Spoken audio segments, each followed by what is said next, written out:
এই ছেলেটি তার প্রিয় কাজটিকে ছেড়ে শহরে চলে যাচ্ছে, কারণ শহরে গিয়ে তার ভালোভাবে লেখাপড়া করতে হবে। খুবই কষ্ট নিয়ে কাজটিকে বললো ভালো থেকো। তার হেলমেটটা গাছের নিচে রেখে গেল। কান্না করতে করতে উঠে পড়লো গাড়ির ভেতরে। শেষবারের মতো টাটা দিল।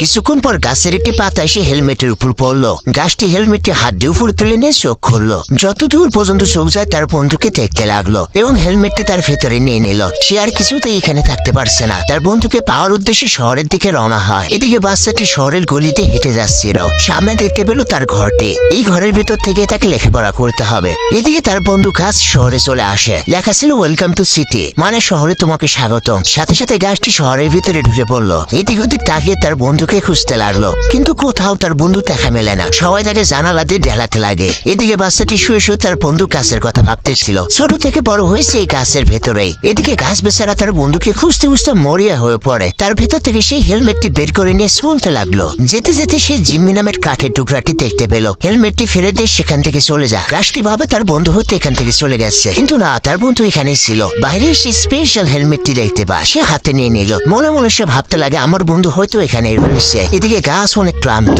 তার পায়ে অনেক ব্যথা। সে আর হেঁটে যেতে পারছিল না। ঠিক তখনই তার বন্ধু চলে আসে। তাতে দুটো ফ্রেন্ডকে নিয়ে আসে। ছেলেটি দৌড়ে তার প্রাণপ্রিয় বন্ধুর কাছে আসে এবং সাথে সাথে জড়িয়ে ধরে। তুই বন্ধুর সাথে পরিচয় করিয়ে দেয়।